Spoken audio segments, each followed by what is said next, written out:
for me, it was like building the capacity to like really in the timing of just like, I'm ready to take responsibility for this too and own that and be like, this is the story my body's telling right now. I'm going to accept that versus like, no, this is unrelated. So I feel like when I was ready to face that, I just started deeply resonating with it. And it was funny for me to even experience that myself. And then also just be like, oh, this is so cool to also watch women in my space do the same thing, coming from a place of like, I don't really get it. And then deeply resonating with just the understanding of symptoms and messengers and just what that could mean on a mind level.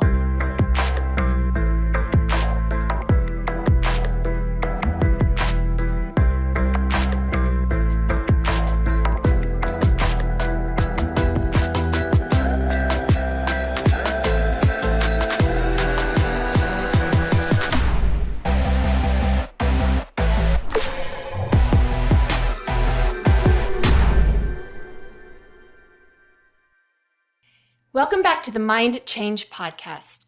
I'm your host, Heather McKean, and today with me, I'm super excited, my friend and holistic wellness guide, Kori Meloy. Hi. I'm so excited to be here. I'm so excited to have you.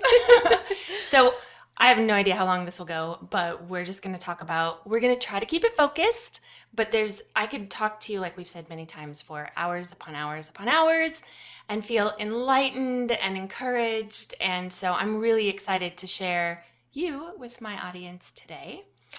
When you invited me on the podcast, I was like, this just feels like a dinner conversation. And yeah, conversations with you are one of my favorite. So I'm thrilled to be here, and it's an honor to be in your space. Well, it's so good to have you.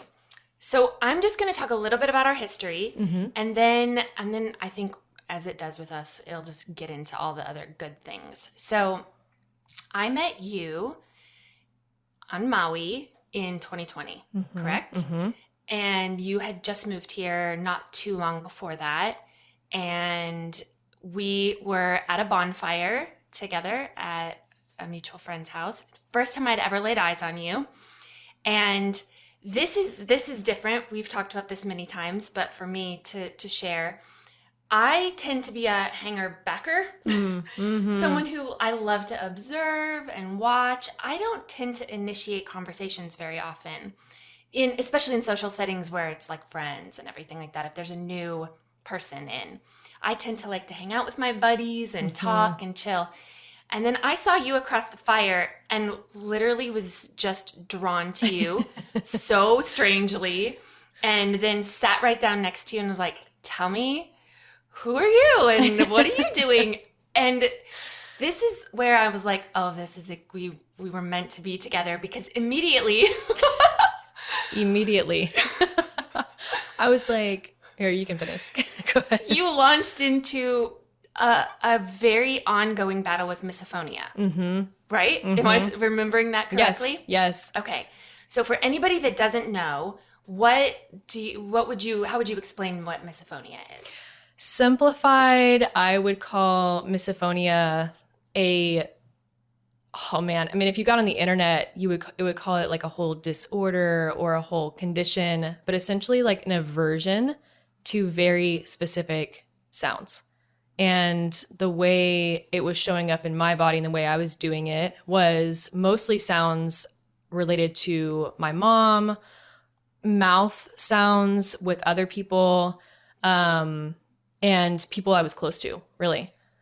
Yes, I remember us talking, and you talking about specifically at the time your husband and your son. At the time you had your son Koa, and he was maybe 2 at the time. Was that resonate 2020? He was 2. Yeah, he had just turned 2. Okay. Yes.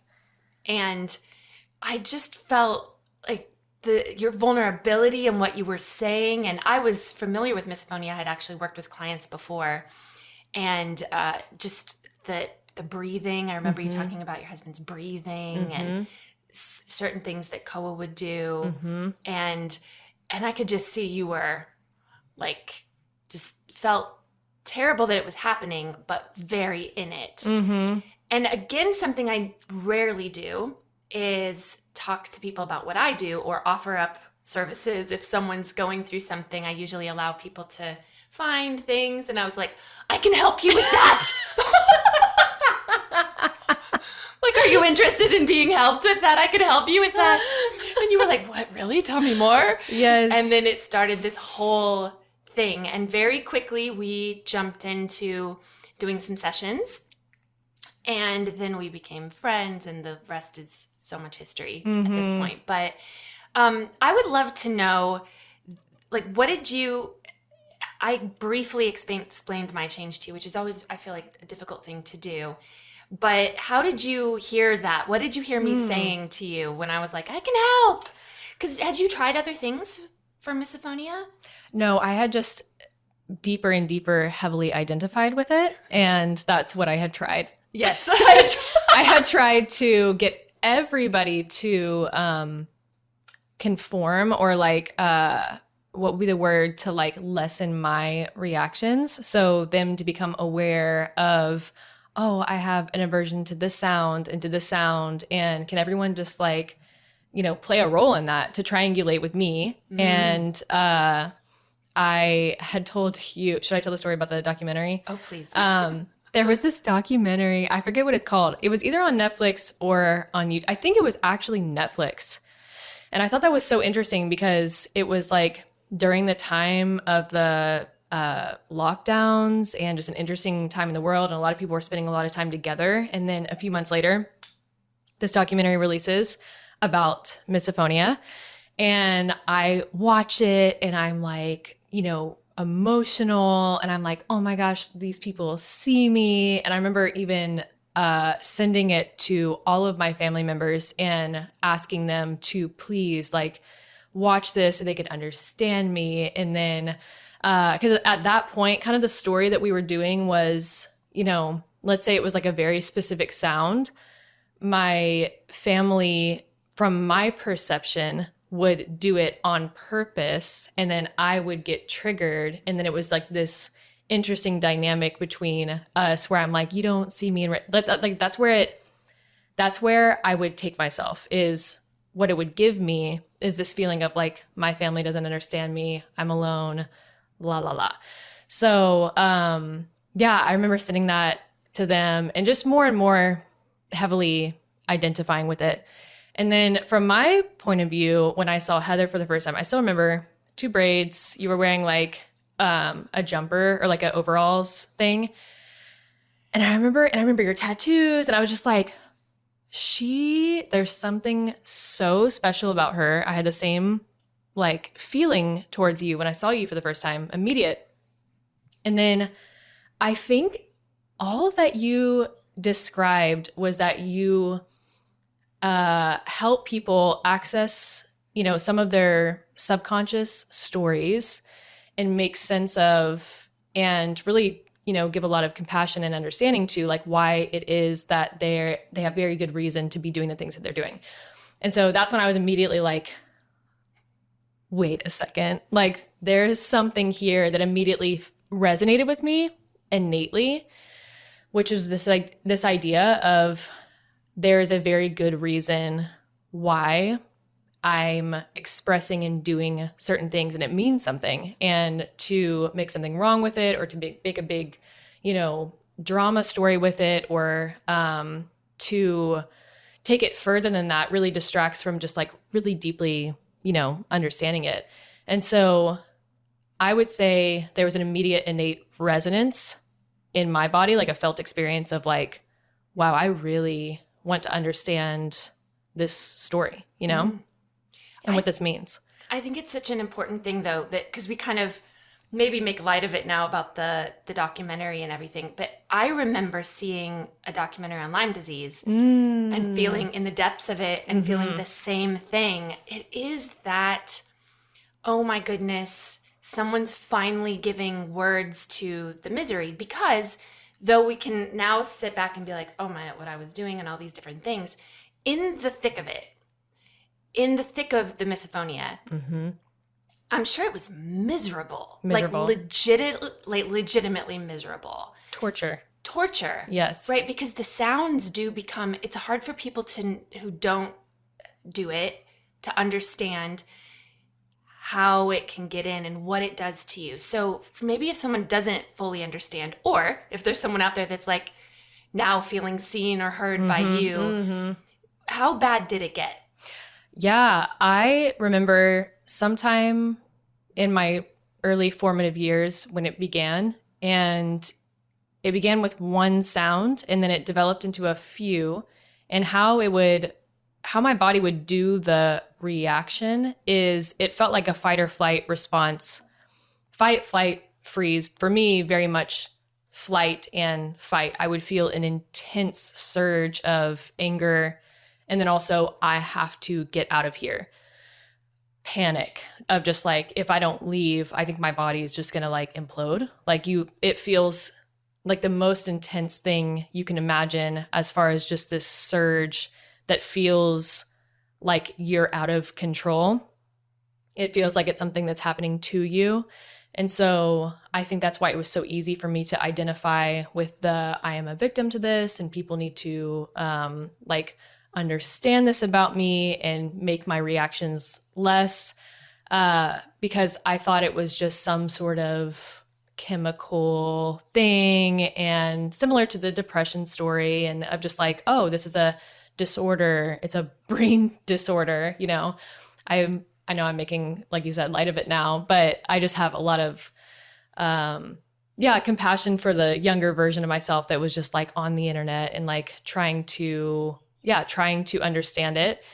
And yeah, so I would say the intense surge of I would call it rage, even further than anger, rage and flight. And so how it would come out for me is I would be at the dinner table with my family, and I would hear one of these noises, and I would want to retreat to my room and be alone. And then, of course, if that wasn't acceptable to leave, then it was just this intense, like, I didn't even know what to do with the rage in my body. And so I would, like hit things, or I would like, just try to like dissipate that. But it very much was a huge nervous system response, huge. And then that only really like magnetically grew over time as the triggers became stronger and stronger. And do you think that's because now we know, having done the work and kind of looked in and everything, this was the way that the body was communicating that there was something else, right? That there was other situations. It was probably a measure of control that you were trying to seek, to have, the ability to maybe either be a part of a family dynamic or not be a part of a family dynamic. And without a good excuse, it wasn't acceptable to opt out. Would that be accurate to say? Very. And then that became, like a nervous system response. And then it has to give us a reason, right? That's what the body was saying, is that I can't. Rather than, because oftentimes children especially don't feel that sovereignty, or were raised in environments where they don't. Our parents weren't taught that. They were taught obedience and get in line and everything like that. That's what they were taught. And then we pass that down. And so for certain people, you so much comes in, right? You, as a person, you observe and you see and you collect information. And I would think little Kori, all that she was taking in, it was so much. And without another maybe healthier outlet for maybe things that you didn't understand or things that made you mad, or was anger allowed in your home? No, definitely not. And I do remember the first time that I had a reaction in my car of the anger, and that being something that, my parents communicated early on that was not, okay. And I think that's probably a pretty, for our generation. And I understand it too, because I'm like, were my parents allowed to express that anger, and how did that make them feel to see their daughter express that anger? And also, I'm sure they were very confused. Yeah. I'm imagining my child having a reaction like that. And without the understanding I have now, I would imagine I would be very triggered by it back then. Like, what, you mean I can't chew? Or yeah, exactly. I can't clear my throat, or Exactly. I can't, you know, like that would be something to send someone, a child, over the top. Yeah, that's a very confusing thing. But what that ends up doing, I would imagine, is it further invalidates you and your reactions and your lived experience in your home. Because now you have this, it all got channeled into a sound. And you're like, if you will just not do this sound, you will see me and respect me, and I will have some sort of say in this family. Yes. And we know now, looking back as adults, that like, oh, people need to chew, sweetie, and breathe. And like, but it was that thing that then it starts this vicious cycle and keeps you within that program. That, oh my gosh, they can't even do this for me.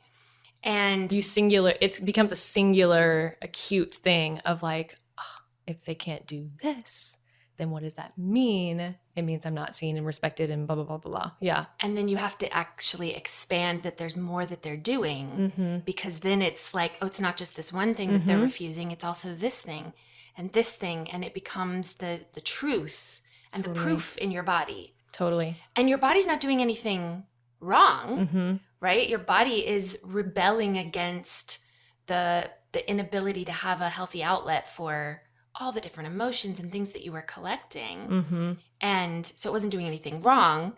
It was trying to give you this one little, you know, here, this, but this isn't the real problem. Totally. But if you can, you know, get a hold of it. And we just don't learn that as children. Totally. You know what's interesting too about the symptoms is when I went on my first internet search, so I don't know how many years ago this was when the internet was actually a thing, because at first the internet wasn't a thing whenever I was like, oh, I'm different, I'm weird, I'm like these belief systems that this serves to, you know, then repeat and confirm about ourseles, which is perfect because I was homeschooled and like, you know, and line the stereotypes up. But I remember the first internet search that I was doing, there was a warning at the top that said, don't read through other people's symptoms of sounds because it will become your next trigger. And I remember like trying to like read through without like covering one eye, like not because it is so true, because your body becomes better and better and better at doing it when you see these examples of, oh, how else can I express this, you know? Oh yes. That in the chronic illness journey, that was very much it. Totally. Internet searches were just research on how to do my thing better. Yes. And I always did it better. Yeah, and things I didn't even have names for, and I would do them. So then fast forward, that becomes kind of an identity that you, Kori, has misophonia. And then you get married, you have a child, and then was it immediate with them, or was it something that evolved over time? No, it evolved over time. And I remember, you know, what's interesting about getting married and then having kind of like a life partner who's your support person. I remember this one experience that I had in a church that we were going to in Florida, and we were sharing like, did I ever tell you this story? I think so, yeah. Okay, it was like, because I remember it was like part of my identification for like, I'm not understood. But it was like, what are your pet peeves? And I remember being hesitant to share. And then I was like, I'm going to share. But I literally prefaced it with this, I know this is weird, guys. I don't know what this is, a mic. I was not talking with a mic. But I remember being like, I know this is weird, guys. Like I literally, I gave them the context, you know? But, you know, I have a really strong aversion to, you know, this noise. And I remember the people in the room being like, oh, what? This noise? And like all creating the noise, which then I left the room, and it like served this, like, I'm alone. I can never go. No, people don't understand me, not even at church, you know? So like, I remember that being like these experiences that served to really create this stronger and stronger, and me looking to my husband to be this like, at least you need to see me and understand and stand up for me and whatever. And so when I started getting like averted to like certain noises he would make, that was more difficult, I think, for me, because that was my safe space, you know? And so it was something that happened over time that became stronger and stronger. And yeah, it was not like an immediate thing. It was like, and then with my son, it was only around when he started becoming like 18 months to age 2. Literally, I don't even remember what he used to what I used to feel a trigger with him, because it's so gone and dissipated by now. But I do remember it being this gradual thing of like, oh, this is continuing to happen in my life. And that's why it was so innately resonant with me when I talked to you for the first time, because I was like, this means something, you know, to see this pattern follow, you know, for me to repeat this pattern through every year and season and group of people in my life. It's really interesting for me to look back now with all of our history and think that meeting and that time and what was said and how it was said was so meant to happen, because that's not you. I feel like if anyone ever said, yeah, Kori sat down and started like telling me a problem she had, I would be like, wait, Kori Meloy? Meloy? No. No. Like, that is not you as I know you. Totally. So even looking back, I'm like, wait, did we have that conversation? I That's know. so weird that For it that to have happened. been initiated like that too, with here's a problem. Yeah. So interesting. So interesting. But there it was. And I remember hearing it in you where, and I think that's probably why I jumped, because I heard that shift when someone is from,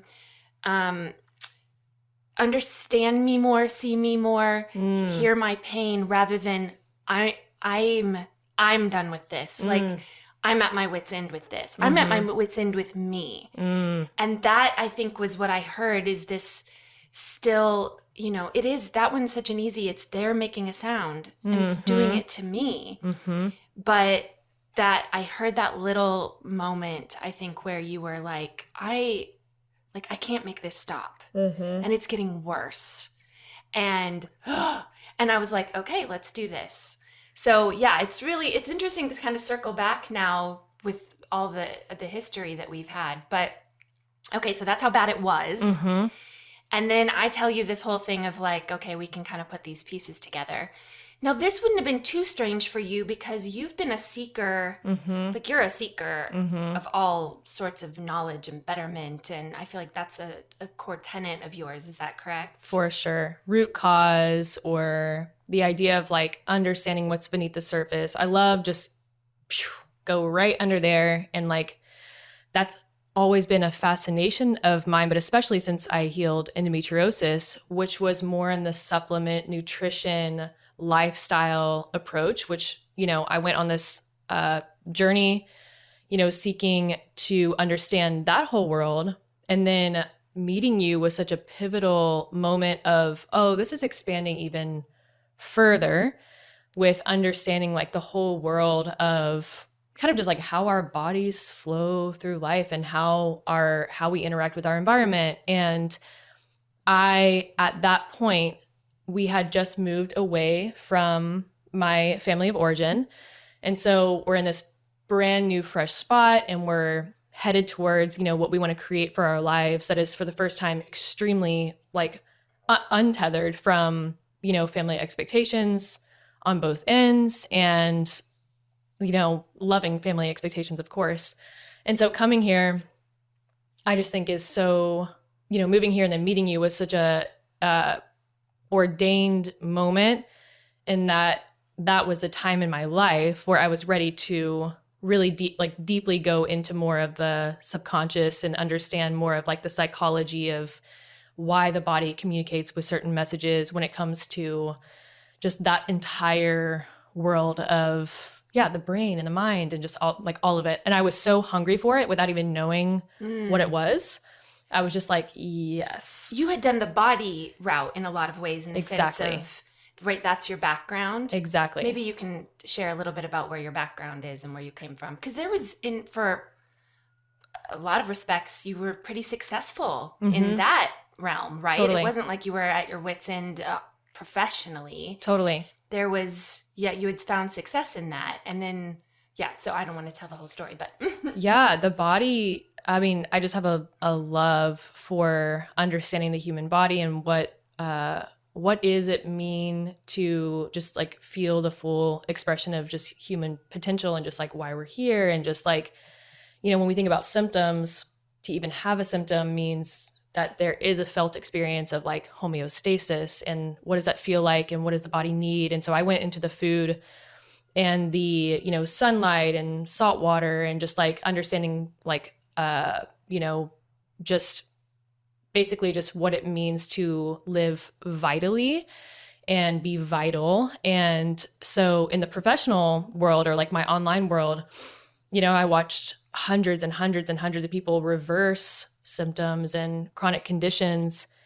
And yet I still knew that there was one more huge piece that I wanted to embody myself before like incorporating that into the online world, which I found through my own, you know, journey and just like meeting the perfect people at the perfect time and just continuing on that experience of, exploration. And the timing of it, I just think is so beautiful, with like really intentionally being ready for, you know, unpacking that further.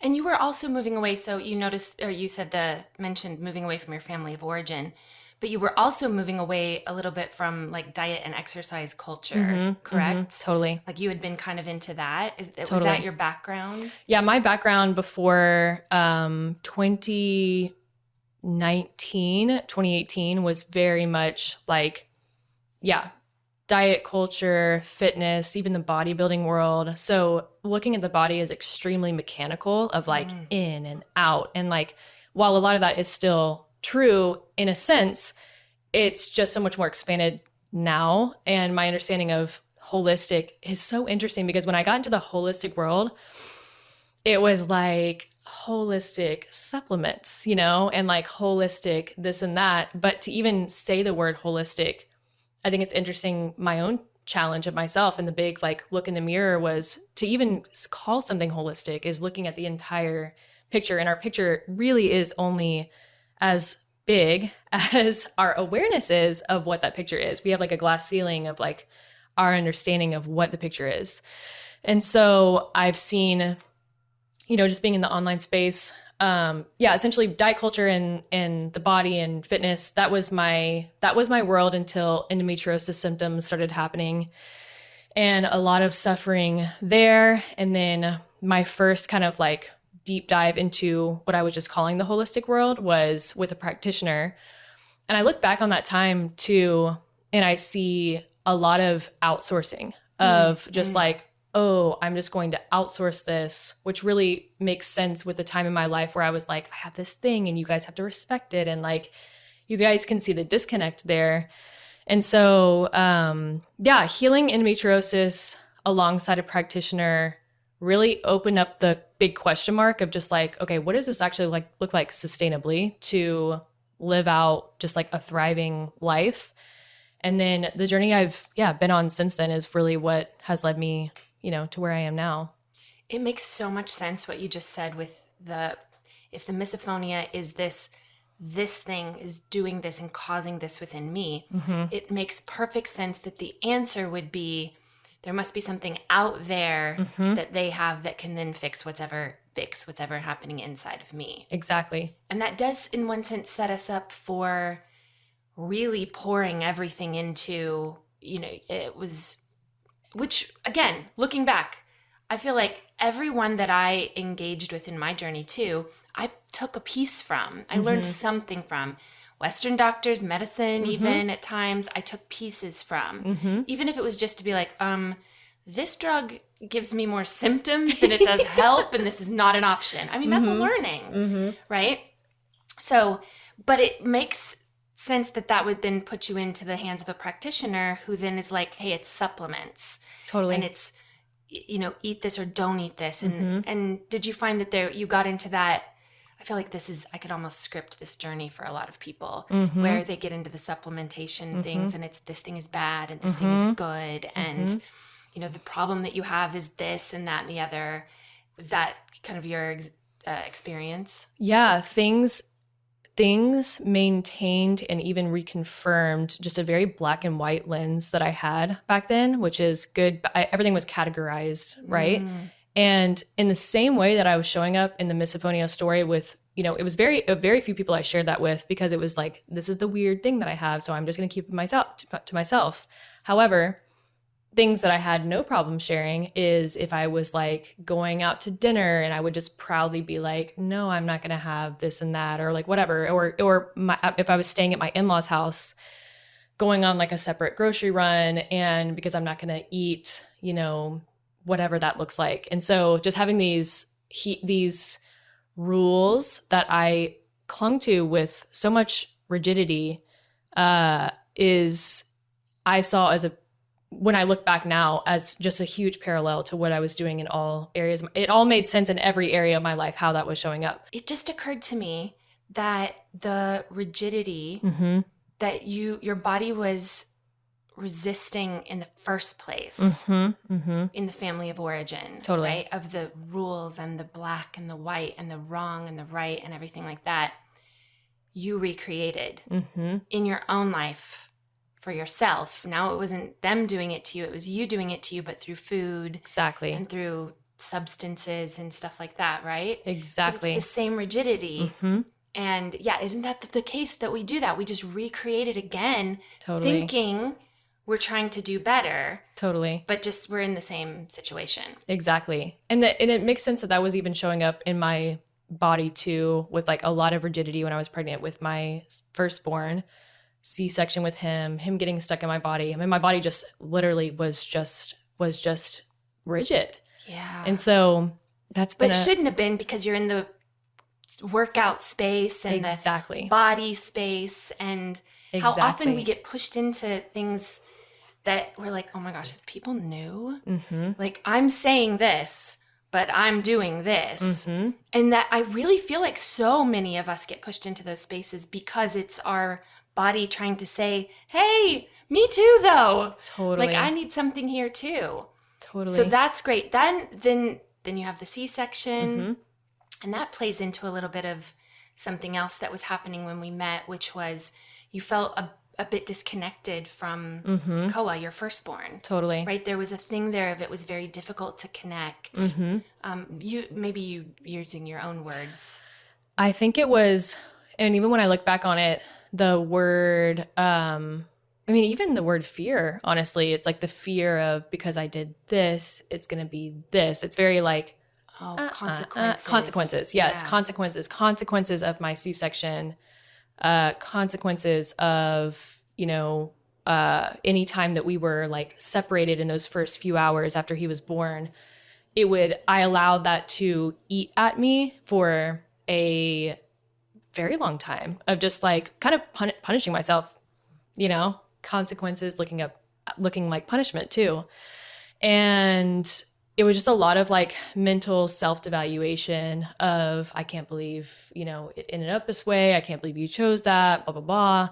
And so that was really showing up, you know, in the inability, or just creating like a block in my life from just being like, what does true connection actually feel like? And when am I going to be, you know, when am I going to wrap up this story of, you know, self-punishment and consequences and the fear of this and this leading to this, which is so indicative of just the entire paradigm of coming from this and then recreating that in your own mother-child, parent-child journey. And then Koa ends up having health issues. Yeah, he was like reacting to all these things. He was having teeth problems. He was, I remember spending let's see if I can even, probably like $1,500 on like this test that was going to show me all the things that were wrong with him. Because I was looking for that, you know, unconsciously. I'm like looking for the thing that's wrong with him so I can further punish myself and blah, blah, blah, blah. Like I'm in this like cycle. And so, interestingly, getting this test result back from this like hair saliva, you know, kind of test that we did, and seeing that I look back at it now and I'm like, he was reacting to everything that was like in the home, you know, and it was like the flowers outside and like the types of, like grass and weeds and just like all this environmental stuff too, and foods, of course. Interestingly, foods that he has not eaten, but that are eaten in the home, or that my mom or my dad or whatever was eating. And I just thought that was so interesting to look back on. And so we were like, well, I guess we can't live here anymore, because we were living with my parents at the time in like a compound and fixing up a house together. And in a way, it actually ended up propelling the move, because it was the thing that I already wanted to do deep down, which was go, experience a life somewhere else than where particularly we were living. We just didn't know where. And so it really ended up serving just like okay, let's like figure out what we want to create with our lives. But it was interesting where I was like, once again, the answer with the test was, I guess I gotta, go and be away from my family. And it's just that same story that I saw in my childhood, which is a lot of like me going upstairs and closing the door and just kind of like, sitting by myself. So he was doing a lot of symptoms. And when we got clear on just like, where are we going? What do we want to create with our family? We chose Hawaii. And then we moved out here. And really since then, just like an absolute healing journey for our entire family individually and then together. Kind of crazy how much has happened since then and how much we've come into our just like truest, form of ourselves. But Koa's symptoms and like what he was doing in his health problems were largely a lot of what I told people as far as the story of like why we moved. So interesting. And then I remember that we began working together, and of course we go in thinking we're going to work on misophonia. Totally. And it really opens up to all these other things, right? Which is that is it. That's what it is. That's the motivation or the root of all of that stuff. And then we get into, a lot about around the birth of Koa and what was going on at the time and things playing into that, childhood stuff.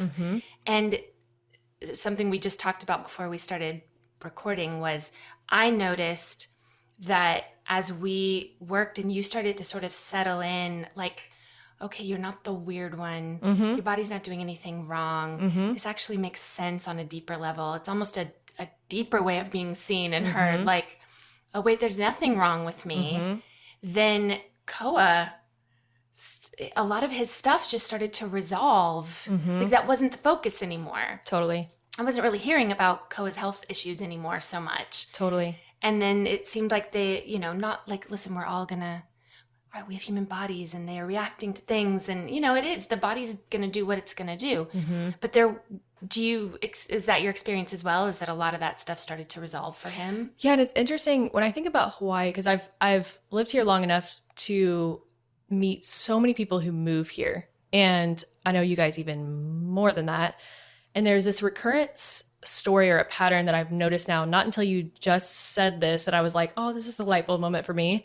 A lot of people move here being the oddballs of their community of origin or the place that they were living. They're the oddballs. They're like, maybe they wouldn't call it the weird ones, but maybe they would. Just this idea of like, I'm the different one. And then they come and move to this place where we expect to also kind of like stand out as like the odd one. And we're like, wait a second.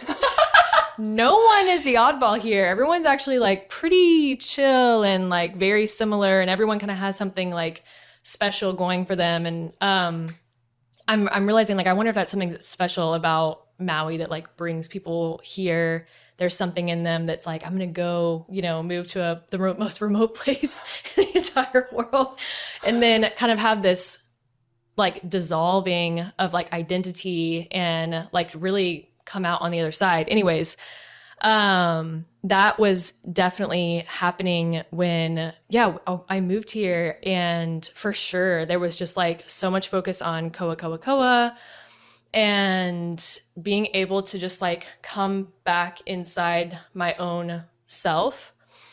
I don't even remember the last time that I like had a thought of, oh, something's wrong with that language completely changed, it's not a belief system I carry anymore as far as like something's wrong with my child. Cause it's what I was looking for so much in all the testing and whatnot that I was doing, was this idea of something being, wrong or broken about them, and this seeking of like wholeness, when really perhaps I could, find that within myself.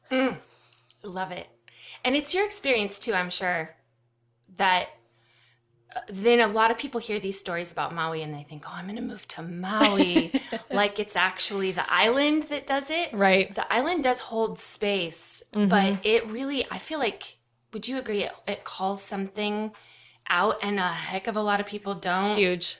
It's like, a big can't thing. Take it. It's a big thing. It's called Maui's called the Trickster Island. And I find that people come here, and I'm still, we've only been here for 4 years. And so you guys would have experienced this even more, but people come here and literally like a volcano, everyone's stuff comes up and it's incredibly uncomfortable. And you kind of have an opportunity to either face it and lean into it, or you're like, I'm going to go.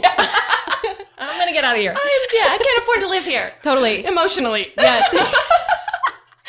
I've like, it's been long enough now where we've seen like it's almost like a,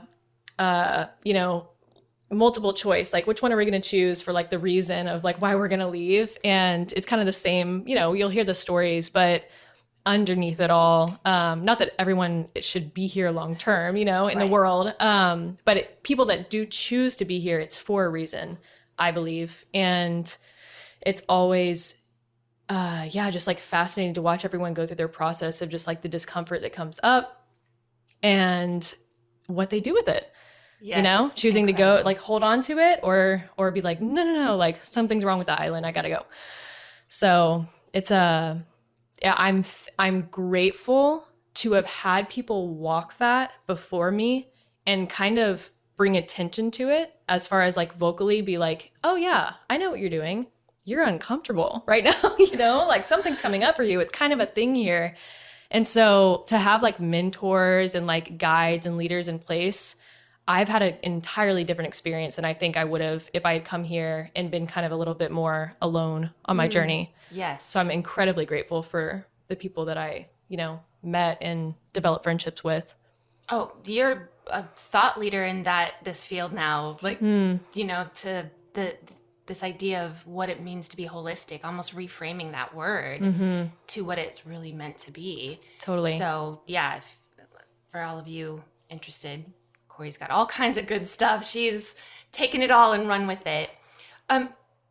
Another very special thing that we did was do birth work. Yeah, do some work around the birth, because as would make complete sense, as you've talked about, with that rigidity and that tightness, and then you're pregnant, and then you go to have a baby.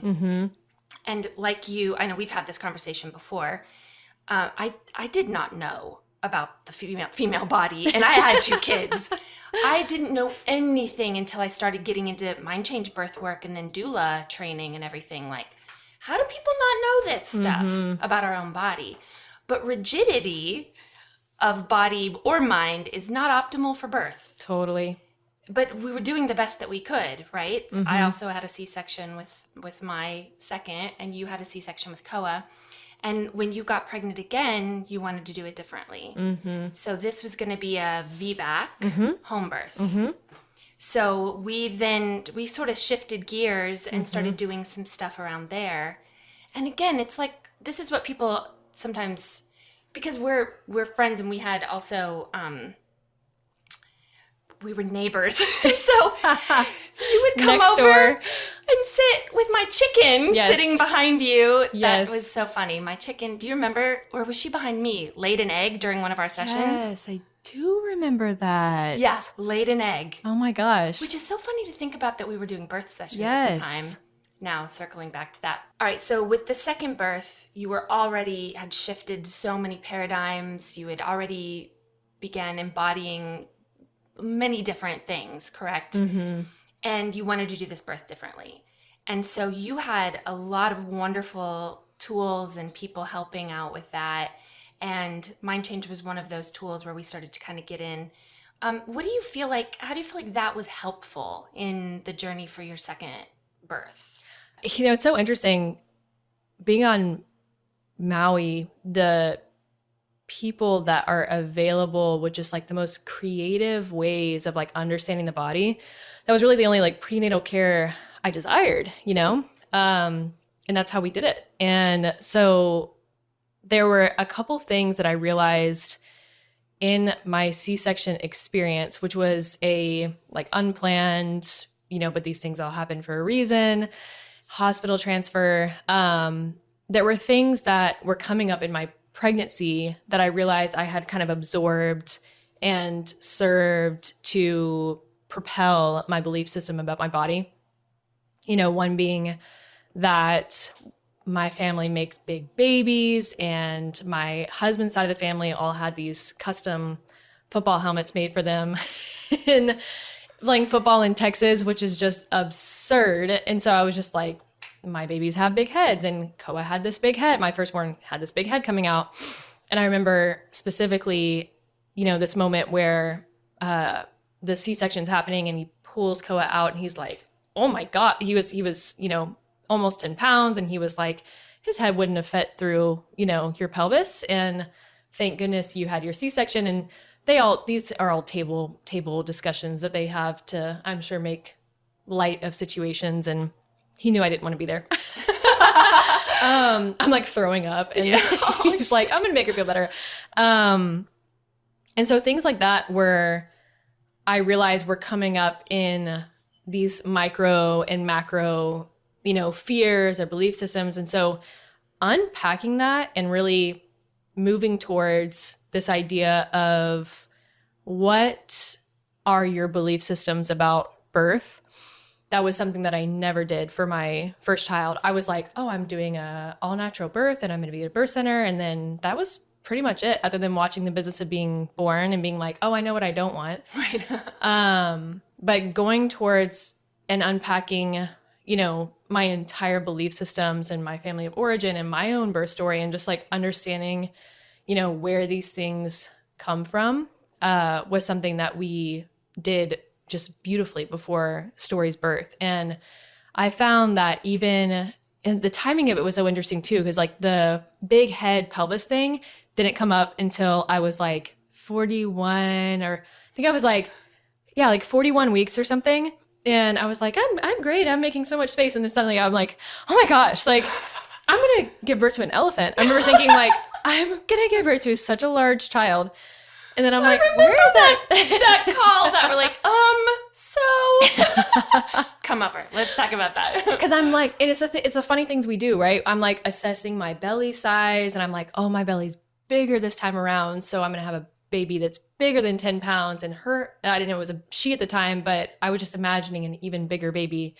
And then to be able to, I don't know, I look back and I'm like, what a beautiful experience that was to go through those sessions of reframes before entering into just one of the most giant leaps of faith that I had taken at that time, because VBACs were illegal or whatever on the island. And so you didn't have an opportunity to do that in a hospital. And so just to be like, well, we're going to do this at home because I trust in the body. For me, it was relearning trust. That was the biggest thing I think that I did with you, was understanding what trust in the female body even looks like. And also what was so special in a roundabout way for you to be a part of the experience and kind of have like, you know, I don't know, you being able to like witness people giving birth. It's been cool, right? Like, oh my, like almost like a redo experience for you in a way. Very, just like just refreshing. Yeah. Being at your birth was, again, I feel like it was a personal rebirth on another level. What I did with Ellen, and you know, that felt like that first time I heard Scout cry from helping her, I was like, felt born again in that moment, like, oh, I will never be the same after this moment. Totally. And then being at your birth, and there were so many moments. It's very private, and I'm not going to get into all of your things. I just gave myself goosebumps though. That was another, and my daughter got to be there. Mm-hmm. That has changed her perception on her body, Wow. her births, you know, like how she's going to move forward. I'm like, these are monumental, life-changing, world-changing moments. Totally. And your ability to be there and be in it and work through your stuff during that whole thing. And also allowing to see, oh, there's more stuff. There's more work to do here. Oh, there's this, there's that. But unbelievable privilege. Wow. Again, never will be the same. Wow. From those moments. It's interesting how often that night and day, you know, that time frame will come back to me in little quiet moments. It was so profound for me personally. So thank you again. Oh my gosh, yes. But yeah, I think that's why I do get so passionate about what I do, what you do, is this all got started with this story around misophonia. And that thing that was there that we gave a label to has been there to try to protect you this whole time. And it was never a bad thing or a wrong thing. It was just a message. And I really feel like you listening to that message and even just saying, like, maybe it's got more than just I'm a weird oddball and people chew too loud or make weird noises, has opened up these doors to, you've changed thousands of people's lives in your own work and the stuff that you do, and how that being there at that birth and watching that, how that changed. I know everyone that was there that felt, you know, like a life-changing moment for them. And it just trickles down. So where this is one of my favorite concepts is that, yes, trauma, it wounds and it can stick and it can wire us. But healing does the same thing. And I think because it's in alignment with who we were originally created to be, I think it does better work. Totally. I think it does bigger work. Totally. And I love that. And I love these moments to kind of even reflect back on these personal journeys. And yeah, the birth to me was a rebirth of you as well. Yeah. I feel like. Oh, 100%. Especially giving birth to a daughter, and then that being the second time I'm, you know, giving birth. And yeah, the work that you do in birth and women being able to like take a proactive understanding of themselves, because that's really, you're just getting to know yourself on a very deep level. My sister-in-law even did a couple sessions through the course you did with Ellen.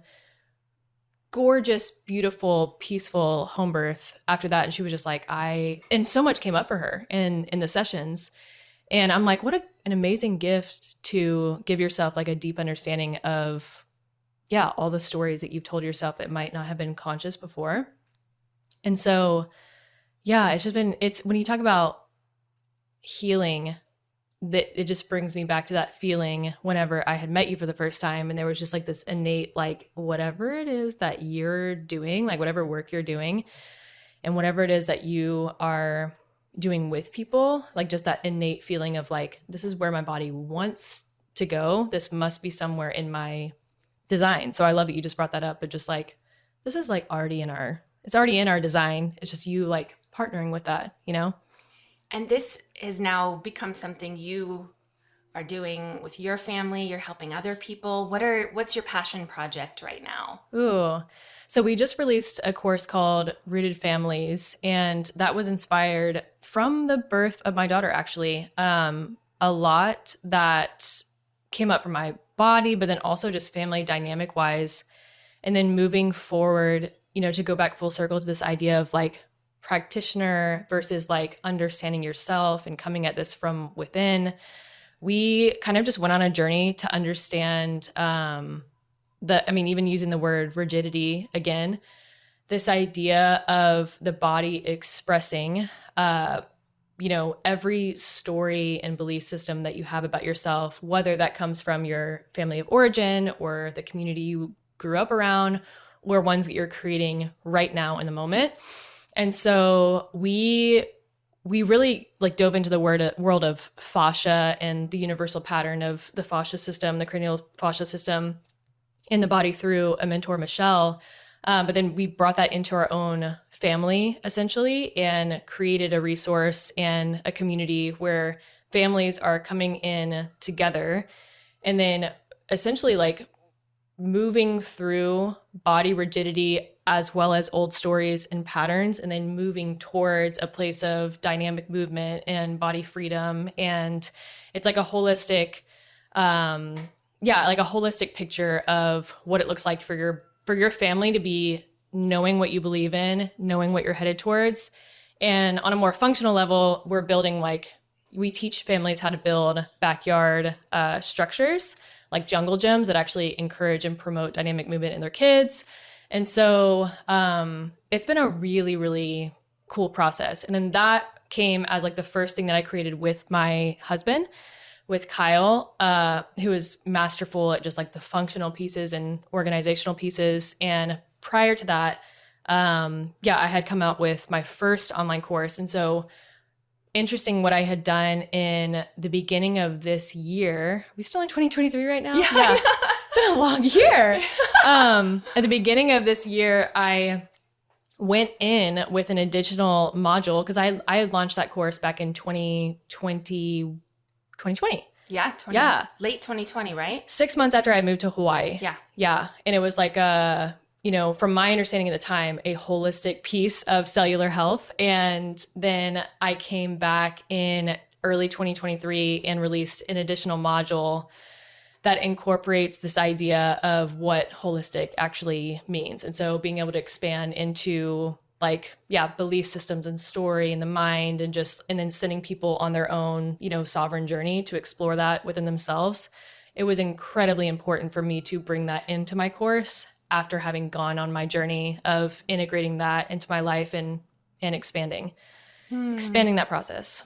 I know it is resonating with tons of people around the world. So thank you for being a light, using your own journey to help others. And I love that it's like the story around rigidity, around what Misophonia was trying to tell you in the first place was how out of alignment that was for who you were as a person. Totally. And now you're teaching other people and helping other people learn how to loosen their bodies and open themselves up in many different ways. So totally. What's cool is full circle moment. And I've told you this before, but how many people in my original community, the Freely Rooted community, after module 8 have been listening to the podcast, and just from the podcast alone, like we're talking gallbladder issues entirely resolving just from deepening their understanding of what the gallbladder is, and what people have taken and run with as far as their understanding of their body through y'all's work is pretty incredible. Aw, and a cool just like full circle of all of that, and clearly just like the deep resonance of, wow, yes, I want to learn more about like these messages of the body and what they mean. And that was something that I had reminded you a few weeks ago, that like my very first like dive into like messages of the body, or I don't even know what it was. You had this book that if we were like going through something or we had a symptom, you're like, let me go like open up my book. Let me just see if this resonates with you. And I just thought it was so interesting that when you first began that process with a few friends and just kind of sharing the meaning behind, certain messages that the body gives, I was just like, yeah, no, I don't really resonate with that at all. It's like it was just not clicking. And I see this happen all the time in my space now, where it just does not click. They're like, heck no, I don't resonate with this. And then a few months later, something either softens with them. And for me, it was like building the capacity to like really, in the timing of just like, I'm ready to take responsibility for this too, and own that. And be like, this is the story my body's telling right now. I'm going to accept that, versus like, no, this is unrelated. So I feel like when I was ready to face that, I just started deeply resonating with it. And it was funny for me to even experience that myself. And then also just be like, oh, this is so cool to also watch women in my space do the same thing, coming from a place of like, I don't really get it. And then deeply resonating with just the understanding of symptoms and messengers and just what that could mean on a mind level, and how important that is, that we're giving our own body the space and the voice, you know, because I'm just like, it's right there, it's part of us. And so I have compassion for the season of my life where I was like, no. And then when I stepped into like, yes, I'm ready to unpack this. And now we've evolved into everything might be something, Totally, right? Like totally. This is connected to this, is connected to, when you get the energy piece of it. And Totally. yeah, it just, it's funny how we've all evolved too through Totally. those initial understandings to even deeper. But I think too, a bit of a softening of, rather than, oh no, my body was doing this and this was wrong and this is, I needed to listen to and stop it from happening, then being like, oh wait, maybe the goal shouldn't be to stop it from happening. Totally. Maybe the goal is this deeper understanding. Totally. And how is this loving? Yes. How is this thing happening loving? Yes. Because if it's loving, then we have a conversation. If our body is just doing to us what everybody else was out there was doing to us, then we're dissociated and there's really very little movement we can make. Totally. That's when I feel like people are on that supplement journey, and which you and I have been on, you know, and I'm not saying there's anything wrong with supplements. Everything now for me is I'm responsible for the what's happening inside of me, and anything I do isn't to fix a problem, it's to elevate something. I love that word. So now I'm like, of course I want to get more red light and sunshine and this mineral in my body and this thing, because not because there's anything wrong with me, because I'm bunking all the systems out there and I can be as amazing and wonderful as I was created to be. Totally. It's an entire paradigm shift. And you can even feel, and maybe those of you who are listening, you can feel into the feeling of like the desperation of like going and doing something to fix and get rid of and cease, versus the feeling of, I mean, I just deeply resonate. And I don't know if everyone, if you're new into the space, maybe you haven't accessed this yet, but just the flip side of that, of the elevation of like, no, it's because I'm actually like an intelligent system and I'm whole and I'm thriving and that I'm adding. Everything is adding versus like, fixing. But you have to get the worth right first. Exactly. Because then what are you doing? Exactly. You know, you're, what do they call it? Putting pearls on pigs. Exactly. And that's we'll sabotage that. Totally. But if our worth and our alignment is there, then the rest of the stuff gets to be investment rather than the fixing up of and there's something wrong. The worth is a really good point, because I will see this for example, if I introduce somebody to like German new medicine or something, some sort of system, when it has like let's say like a database of like, this means this or could mean this. And there's two different ways.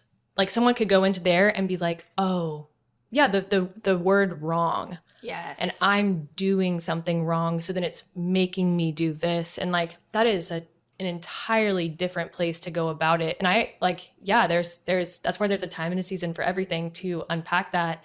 Because that's totally different than a state of curiosity and exploring like, ooh, like, what can I learn about myself? How can I be with this? And it's just like two completely different energies. And I can see why somebody would have the repelling and the aversion to like your work or anything when they're like, no. Because if the worth is not calibrated, then it would just serve within themselves this source of like deep self-evaluation and blame and more, the worth being going further and further down. Yeah, then it feels disingenuous, like, well, then I'm faking this stuff and I'm pretending and I'm just, and I get that. I was there too. Like, you're just asking me to pretend that I don't have this symptom or I'm doing this thing. Like, I'm just supposed to pretend I'm happy and I will be.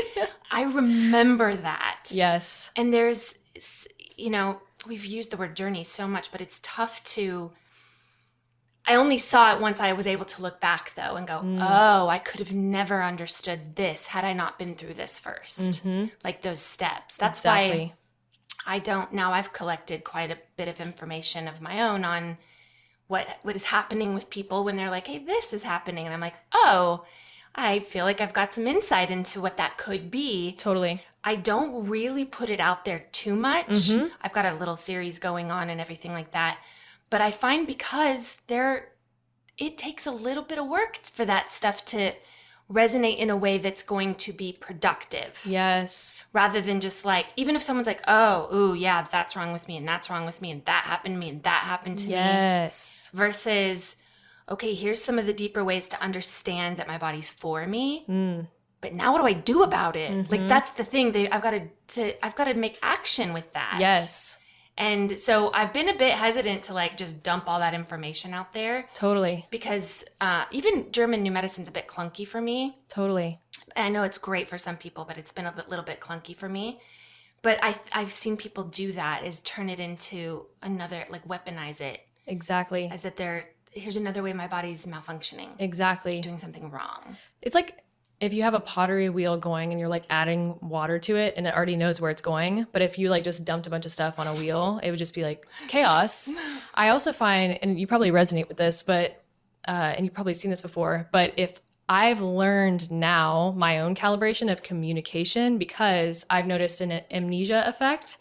If I like, it's their body totally protecting themselves, you know, but like I'll explain something and then it's like, whoa. And then, you know, an hour later, that conversation never happened. And I'm like, oh, that makes so much sense why it was just it was too much. There needs to be a baseline of like that momentum, and that momentum coming 100% from inside their own body. Otherwise, that's an outsourcing, you know what I mean? Versus like coming at this from within in the heart space and, you know, just even going back to that word worth.